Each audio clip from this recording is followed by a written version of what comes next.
Voy a empezar a hablaros de este tema tan estupendo y que me alegro infinito de que podamos hoy tratarlo, que es el tema de Cervantes y Galdós. Os voy a empezar diciendo algo. No sé si alguno conocéis o todos conocéis o solo algunos la obra de el novelista Rafael Chirves, que ha muerto hace poco. Este hombre, en mi opinión, el único novelista español realmente que seguía a Galdós. Es un novelista extraordinario que tenía a Galdós como modelo y además lo explicaba y lo tenía a gala. Este hombre decía siempre, y yo le he creído, que después de Cervantes, Galdós era nuestro escritor más importante.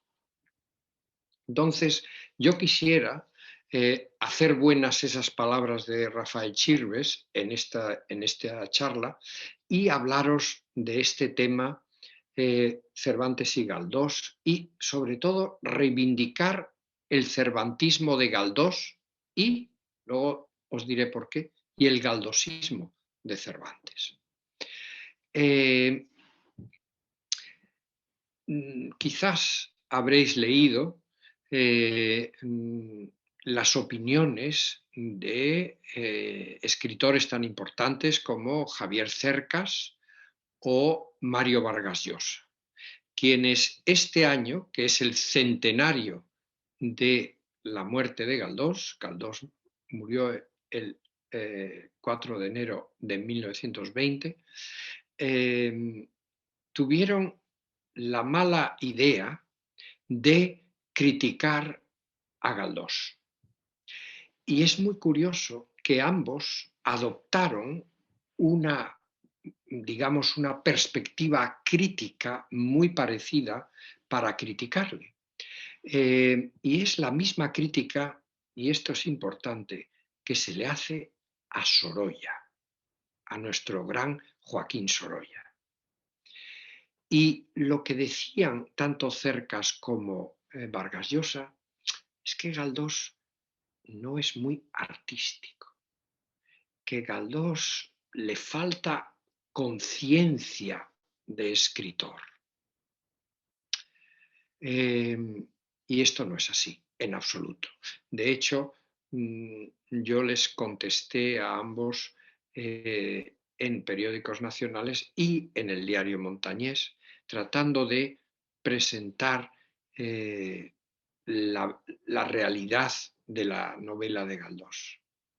Yo creo que ni Cercas ni Vargas Llosa conocen las mejores novelas de Galdós, porque además ambos siempre hablan de los episodios nacionales y entre otros de la primera serie, que no es ni la mejor de las series, ni los episodios es lo mejor de Galdós. Las mejores novelas de Galdós son las que publica entre La desheredada y Miau, entre 1881 y 1888. Yo creo que ese grupo de novelas que se titulan La desheredada, El doctor Centeno, Tormento, La de Brincas, Lo prohibido, Fortunata y Jacinta y Miau son un grupo de novelas extraordinarias. Y yo diría que no hay en toda Europa, ningún escritor que haya escrito novelas tan interesantes y tan estupendas como esas. Luego voy a comentaros alguna de ellas para mostraros o intentar convenceros de la grandeza de estas novelas y la capacidad que tenía Galdós, que le niegan estos escritores. Ya sabéis, Gustave Flaubert era un hombre que es el modelo de Cercas y el modelo de Vargas Llosa. Era un hombre que decía, yo puedo pasarme un día entero buscando un adjetivo, el adjetivo correcto. Claro, Galdós no se pasaba un día buscando un adjetivo. Galdós lo que hacía era contar historias entretenidísimas, como veremos. Esta idea, como digo, de lo importante en la literatura es el elemento formal o artístico, es una malformación que algunos críticos y escritores tienen. Y sobre eso también luego os voy a hilar otras ideas, creo yo, apuntar otras ideas. Lo que Galdós quería, igual que Cervantes, era presentar la realidad, que la literatura fuera algo útil, lo mismo que Cervantes, que la literatura fuera algo útil. Entonces, lo que hizo Galdós fue representar en sus textos, en sus novelas, la realidad de esa sociedad del siglo XIX español. Sin ese retrato, cuando todavía la fotografía estaba balbuceante, no tendríamos una visión, un retrato tan estupendo de cómo fue la sociedad del siglo XIX, la sociedad moderna española.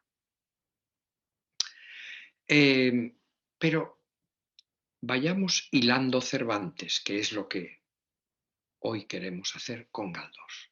Vamos a ver cómo lo vamos hilando y querría deciros primero de un poco de Cervantes, Don Quijote, que era el libro que Galdós leyó con verdadera fruición desde muy joven y que volvió a releer muchas veces.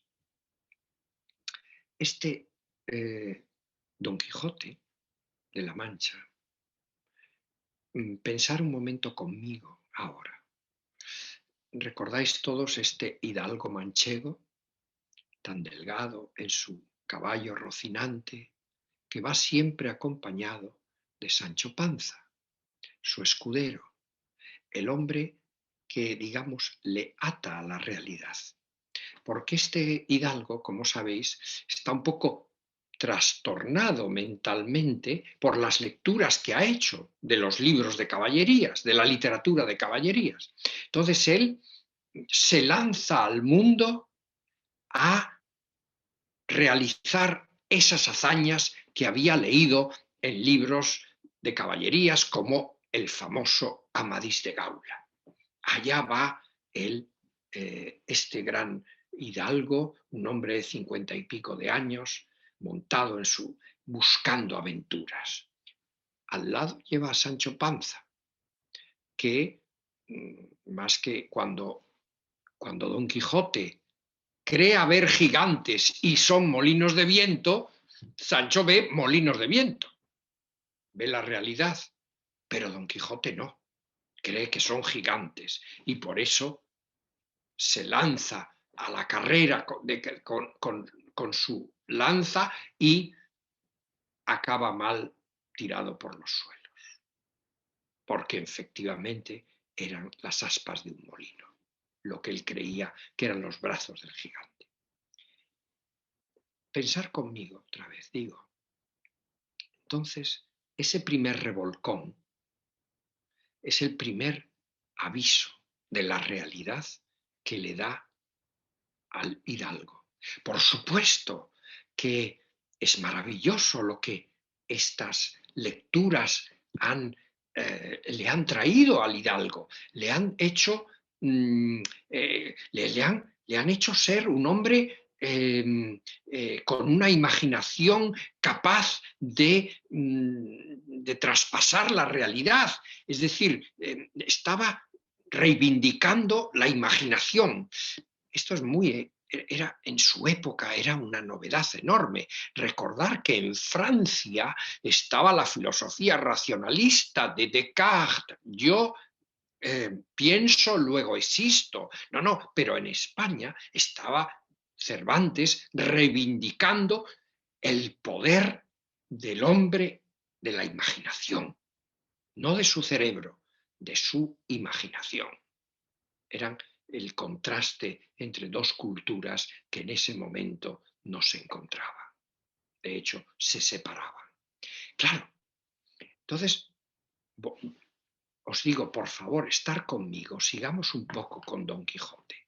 Entonces se cae al suelo y se siente herido. Como sabéis, toda la novela va a ser así. Incluso el momento clave va a ser cuando invente a Dulcinea del Toboso.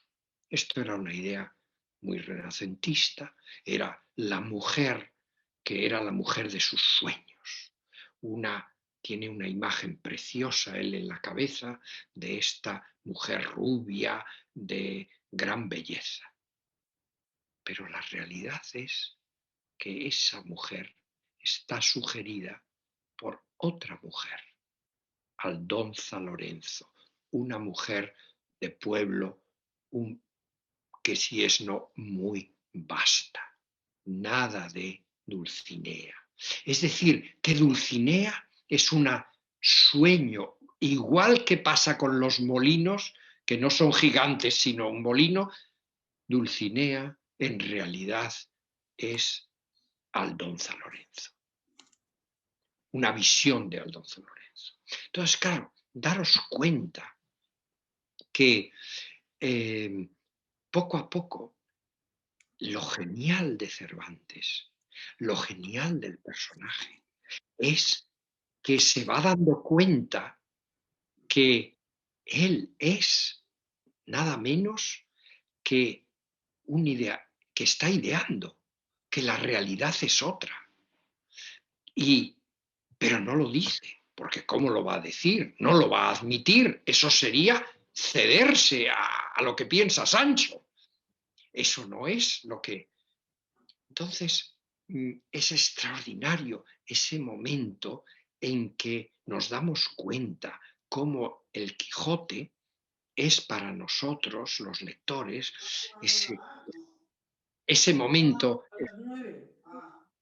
ese momento extraordinario en que mm, el idealismo, la creencia de este hombre, su imaginación, le hace elevarse. Pero por otra parte, igualmente, el choque con la realidad, como él no es nada tonto, se da cuenta de que esa es la otra cara de la verdad, de esa verdad humana que él aprende allí, de que podemos tener deseos, pero a veces nos chocamos con la realidad.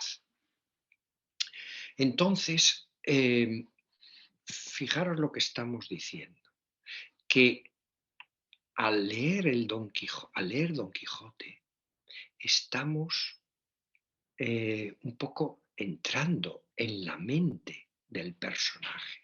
No solamente es que el Quijote son aventuras, que él va de aquí para allá teniendo aventuras, las diferentes aventuras que tiene con los leones, con lo que sea. No, es que además es una novela que nosotros estamos viendo en la mente de los personajes, en la mente de Don Quijote. Eso es lo que nos está permitiendo Cervantes. Y lo mismo que va a ocurrir con Galdós, como enseguida veremos. Es decir, esto, al tratarse no de una pura aventura y otra aventura, sino que nos va viendo cómo lo que esa aventura le hace al personaje por dentro, le permite a Don Quijote darse cuenta de que la realidad es muy dura y que no se deja torcer. En ese momento, nosotros los lectores nos damos cuenta que esta novela nos permite pensar sobre nosotros mismos. En fin, la vida en esta novela no resulta como la imagina el hidalgo, sino como es.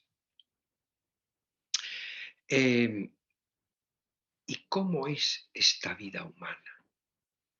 Hay algo en Cervantes que todos sus lectores de todo el universo mundo que la han leído lo han comprendido. Es el toque humano para con los semejantes. La humanidad que desprende este hidalgo, que aunque parece un hombre armado con esto para luchar contra, en realidad es un buen hombre. Y la otra cosa importante en el Quijote, la ironía. Cómo Cervantes ha conseguido que el personaje, Don Quijote, acepte la realidad, que Dulcinea no existe, es Aldonza Lorenzo, una mujer de pueblo, no es una, digamos, una belleza del Renacimiento, una princesa, una dama, sino una mujer de pueblo. Entonces, ahí hay una gran ironía. Y estos dos elementos, el toque humano y la ironía, pasarán sin más, como veremos enseguida, a la novela de Galdós. ¿Recordáis? Quizás os dije al principio, y ahora voy a elaborarlo un poco, una idea de la gran novelista de comienzos del siglo XX, Virginia Woolf, inglesa. Ella, que fue una crítica estupenda, además de una novelista extraordinaria, decía que las grandes obras del presente, y hablaba del comienzo del siglo XX, a veces nos iluminan la lectura de obras clásicas, igual que ocurre que las obras modernas se dejan influenciar los autores por los autores clásicos. Pero dice, y también al revés. Y quisiera entrar en Galdós o meter a Galdós en Cervantes a través de esta idea. A ver qué os parece. ¿Cómo podríamos pensar que cuando leamos el Quijote, lo que sepamos de Galdós, lo que hablamos leído de Galdós, nos va a iluminar el Quijote? Pues os lo voy a decir. El comienzo, Galdós es un chico que tiene desde niño, como sabéis, nace en Las Palmas de Gran Canarias en 1843. Allí va a un colegio, tiene la suerte de que hay un colegio muy bueno en Las Palmas, donde él va y estudia y aprende a escribir, aprende a dibujar. Es un hombre con muchos talentos, le gusta el dibujo, le gusta la música, le gusta escribir, escribe en el periódico del colegio, en fin, es un hombre, como digo, de muchos talentos. Luego, cuando llega a Madrid, pues enseguida se hace periodista y está durante muchos años, casi una década de periodista, y eso es lo que le hace la mano para luego escribir. Y luego cuando en 1870 llega a Madrid, en el 62, 8 años después, ya ha sido periodista durante muchos años, etcétera. Bueno, desde el 62, ya antes había escrito algo ya en Las Palmas para un periódico que se llamaba El Ómnibus.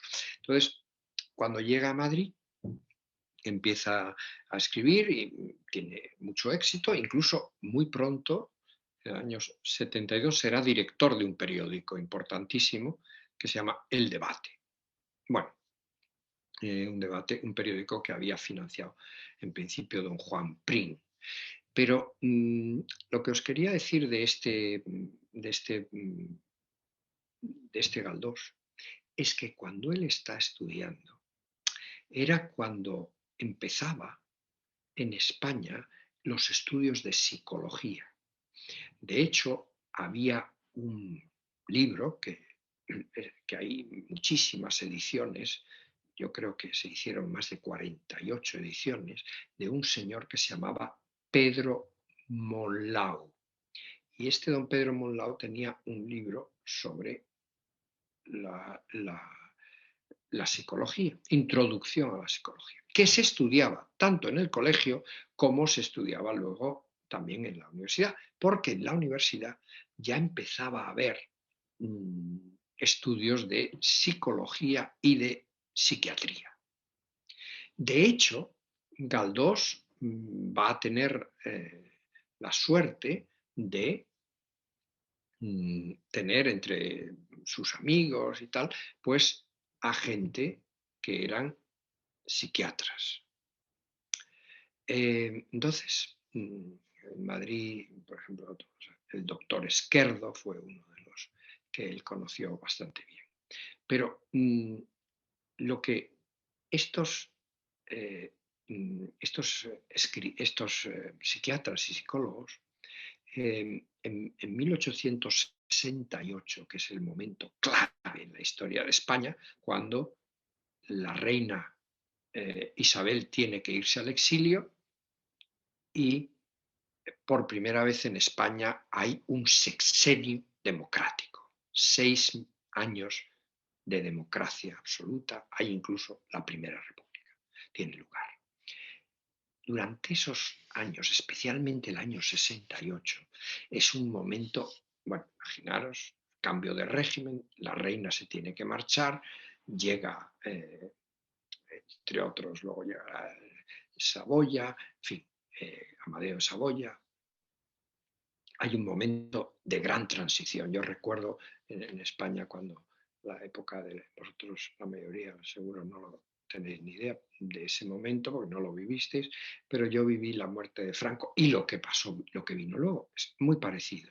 De repente se abren las compuertas de la libertad y aparecen. Y lo que ocurrió en el año 68 es se abrieron las compuertas de la psicología y la psiquiatría. Es decir, de repente la gente empezó a darse cuenta, por ejemplo, que de una persona que tenía una enfermedad mental no era un criminal, era un enfermo. Entonces, todos los procesos mentales empiezan a tener una explicación nueva y un tratamiento nuevo. A los enfermos no los vamos a meter en una prisión, sino en un hospital. De hecho, una de las cosas más importantes de la novela, que me oiréis varias veces en el rato que nos queda mencionar, La desheredada, empieza con un loco en un sanatorio, no con una iglesia, que era lo que ocurre en la Regenta, es decir, no con la España tradicional que Galdós había conocido en sus Las Palmas, una ciudad cuando él vivía allí de 18.000 habitantes, que lo más importante era la catedral y los militares, igual que en la Vetusta de Clarín. Aquí, en la desheredada, vamos a tener, que es la novela más cervantina de Galdós, vamos a tener un hospital como símbolo del progreso. Entonces, ¿cómo miramos hacia atrás? Pues mirar un momento a este hidalgo que algunos pensarían que estaba loco. Pero si lo miramos como lo mira, con esos ojos, Galdós, se dará cuenta de que ese hidalgo no es un loco. Ese hidalgo no es una persona cómica, sino una persona que tiene una manera de ver la realidad distinta a la que tenemos la mayoría y que quizás nos ayude a entender mejor el, la variedad de la verdad humana en el mundo. Entonces yo creo que, como os digo, eso es muy importante que lo retengamos porque en nuestra la cultura española, que es una de las culturas más impresionantes de Europa y del mundo, tenemos gente tan extraordinaria como Velázquez, Goya, Picasso, Cervantes, Galdós, Juan Ramón Jiménez. Toda esta gente es lo que nos hace ser seres humanos y españoles. Esa es nuestra aportación al mundo, esta cultura. Entonces, cuando os digo que Galdós lee a Cervantes, o que leamos a Cervantes con Galdós, y ahora también veremos a Cervantes entrar en Galdós, todo esto es lo que nos hace entender las verdades humanas que existen o que nuestra cultura aporta a la cultura universal. Bien, entonces, como os decía, que os iba a repetir y voy a decirlo, que os iba a hablar de La desheredada.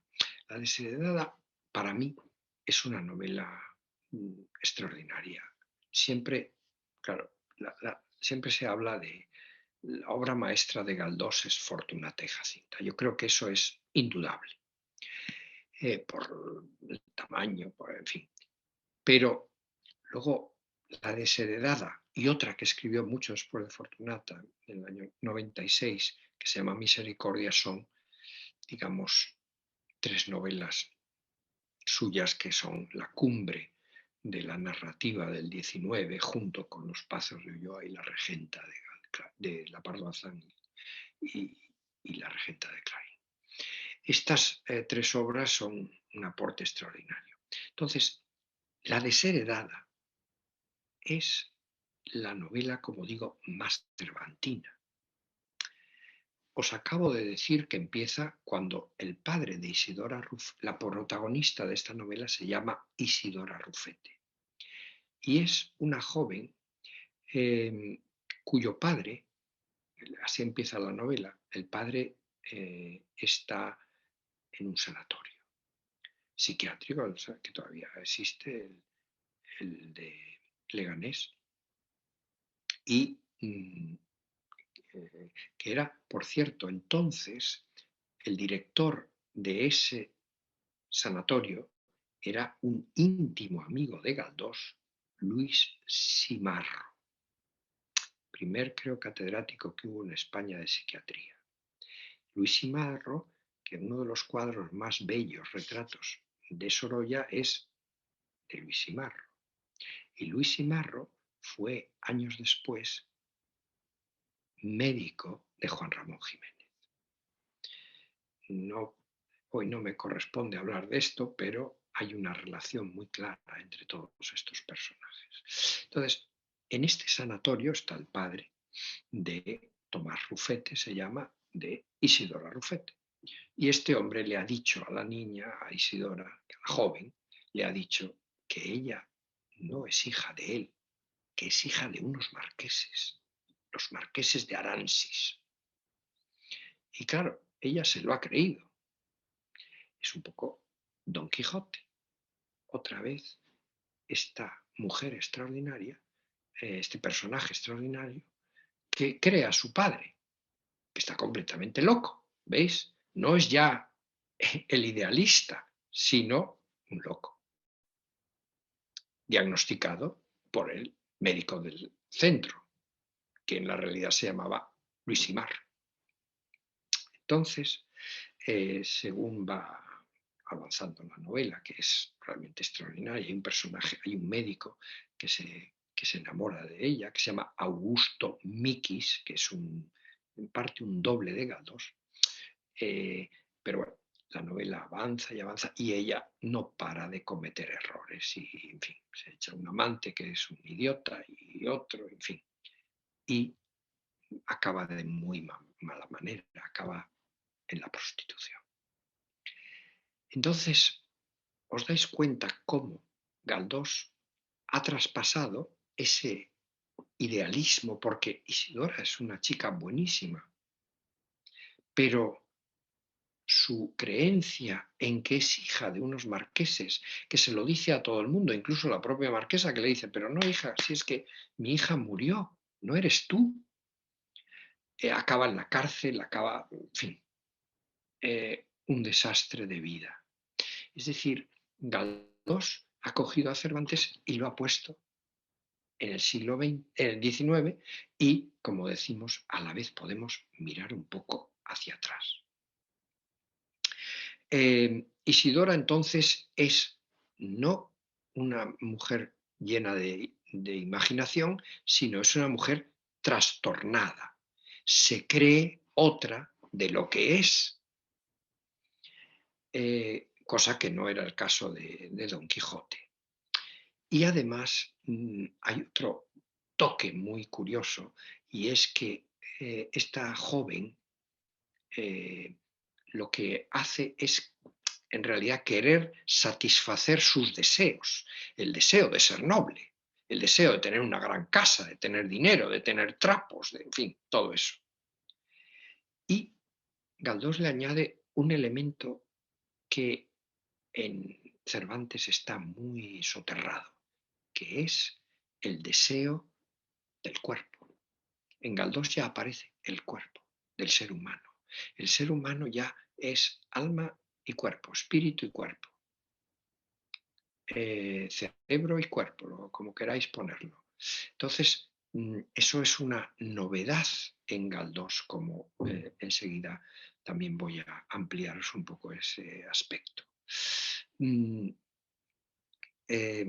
Estamos entrando casi, varios críticos han comentado que Galdós se adelantaba en esto a Freud. Freud, como sabéis, la introducción a la psicología de Freud, si no estoy confundido, es de 1900 y esta novela es de 1881. Y aquí ya tenemos a un personaje que, en fin, tiene todos estos problemas de identidad personal, de relación con el padre, con los padres, etcétera, que va a ser luego una parte muy importante de esa psicología o psiquiatría, como querráis llamarla, de Sigmund Freud. Lo que también lo que hace estupendamente Galdós es, igual que este maravilloso personaje de Don Quijote, que está lleno de emociones, ¿no? De emociones muy válidas, pues Galdós es también un escritor que tiene una enorme riqueza emocional. No os voy ahora a explicar sobre su vida algunos aspectos. El Galdós, hay una idea de él que es bastante equivocada, de cierta manera. Hay algunos que le llaman Don Juan, etc. Don Juan no era Don Juan en absoluto. Lo que este hombre tenía era un hombre que tenía una riqueza emocional muy grande.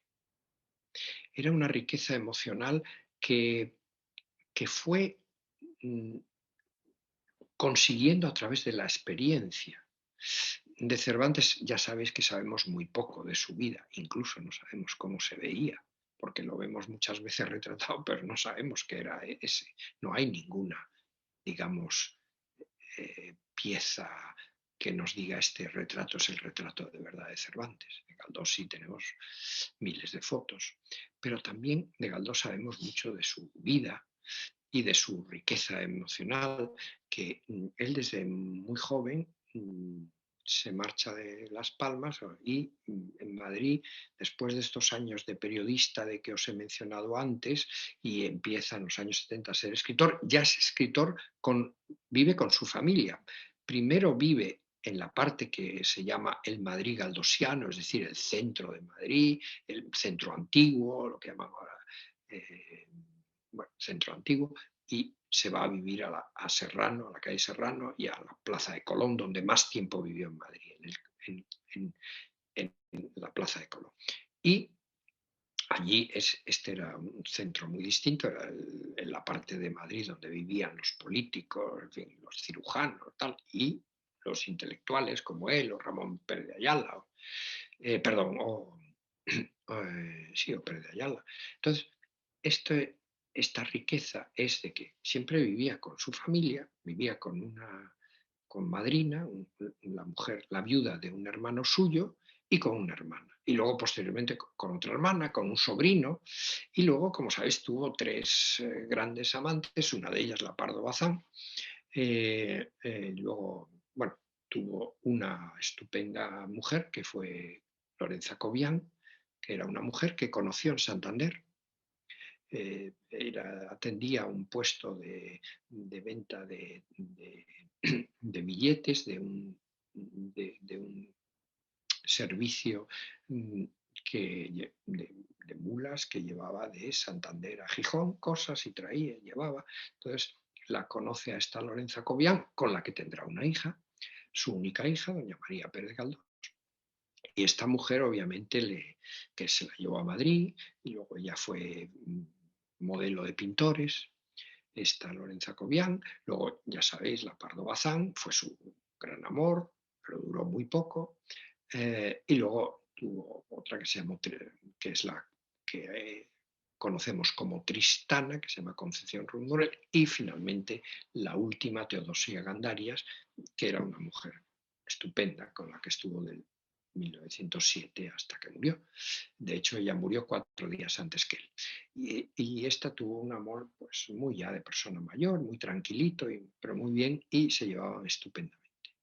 Entonces, Galdós tenía todo este repositorio emocional que podemos imaginar también que Cervantes lo tuvo, porque ya sí sabemos de algunas de sus aventuras, que se tuvo que ir a Italia porque tuvo un asunto con una mujer casada en Sevilla y tal. En fin, pero el repositorio este emocional de Galdós es extraordinario y es importantísimo, como lo fue todo ese elemento idealista y emocional de Cervantes, porque Galdós va a coger toda esa emoción que lleva dentro y la va a utilizar como un martillo pilón, ¿verdad? Para romper la falta de el mundo regido por la Iglesia, regido por una tradición que impedía desarrollarse al ser humano. Y entonces, con estas novelas de la edad, ¡pam!, se carga toda esa tradición. En fin, esto es lo que más une a estos dos grandes genios y que nos ha dado a los españoles y a todo el mundo, a todos los lectores en cualquier lengua, y nos ha dado esta seguridad de que la imaginación, la riqueza emocional del ser humano cuenta también, que no solo debemos atenernos a las reglas, a lo que nos dicen, que también nosotros tenemos derecho a tener nuestra propia verdad humana. Y ahora quisiera volver o llegar a un aspecto que es al que le negaron a Galdós escritores como mi amigo Juan Benet o Francisco Umbral o Javier Cercas o Mario Vargas Llosa. Y quisiera dedicarme un momento a ver cómo este escritor Galdós y Cervantes, los dos, fueron realmente genios en la novela. No solamente por lo que acabo de decir, sino por lo que estos escritores que acabo de mencionar le niegan: su extraordinaria habilidad técnica. Comenzaré brevemente con Cervantes. Cervantes, yo siempre que pienso en Cervantes, pienso en Velázquez.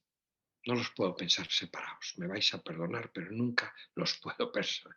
Porque el Cervantes de las Meninas, por solo mencionar uno. Ese Cervantes, la perspectiva, ¿no?, de ese maravilloso cuadro, en que estamos mirando y vemos al pintor pintando el cuadro que estamos viendo. Esto es, naturalmente, el perspectivismo, del claroscuro que teníamos al final del Renacimiento y comienzos del Barroco.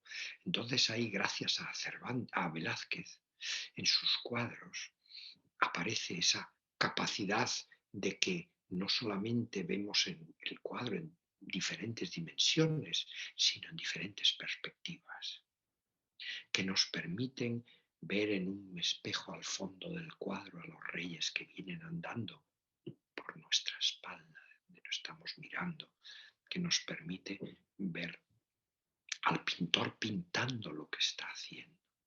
Es decir, están conscientes de la importancia que tiene la forma, la perspectiva para contar una historia. Esto viene de Velázquez y está en Cervantes. Cervantes, como sabéis, utiliza un narrador principal, Cide Hamete Benengeli, que es un árabe. Y a los árabes nadie les creía en España en aquel momento. Utiliza 7 narradores en la obra, pero el más importante es Cide Hamete. ¿Y qué es lo que quiere decir eso?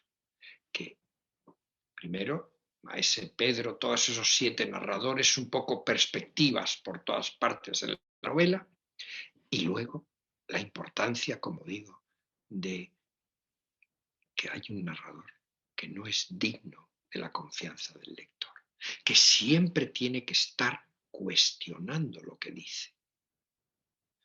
Porque el libro está escrito probablemente con la perspectiva de un cristiano viejo o de un converso, pero un árabe no era digno de confianza. O sea que siempre que vamos leyendo es como cuando miramos el cuadro en las Meninas. Tenemos que pensar en las perspectivas, no solo en lo que nos está el tema del cuadro o el tema de la novela. Bien, pues Galdós no se va a quedar atrás.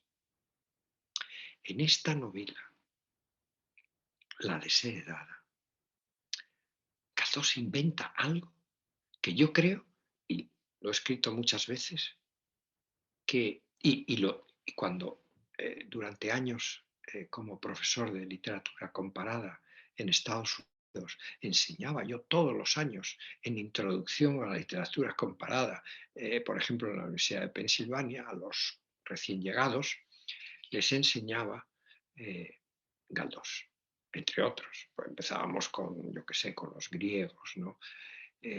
Y uno de los que yo siempre incluía entre los españoles a Cervantes, a Galdós y a Juan Ramón Jiménez en estas clases. Y de Galdós siempre les explicaba algo que les dejaba muy sorprendidos porque leían la novela, que era La desheredada.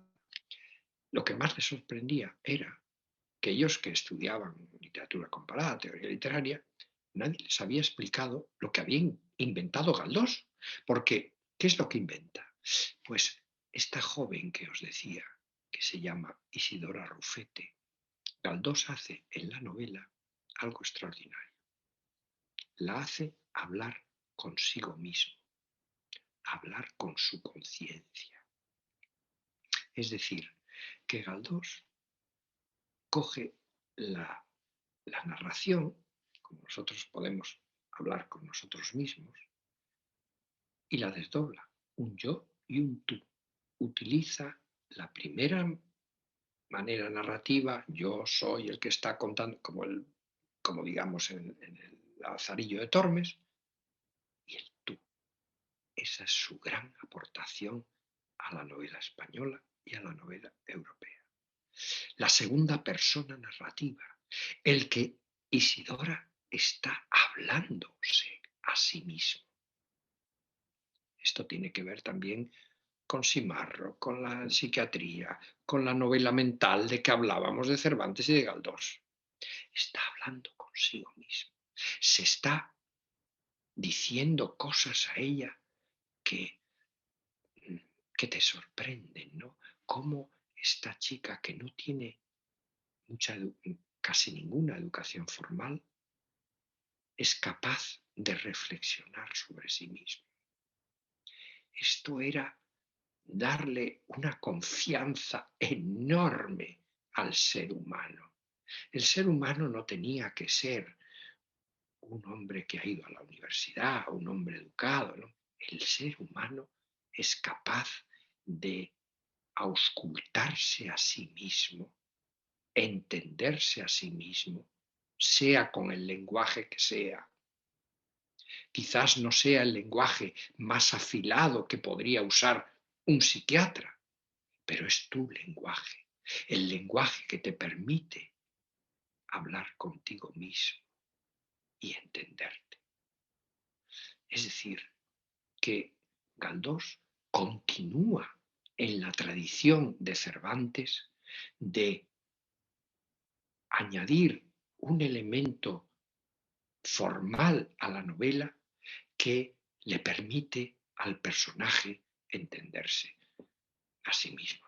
Eso es una novedad que a veces los franceses, a mí me encantan siempre los ingleses, los franceses, yo he vivido toda mi vida en la cultura,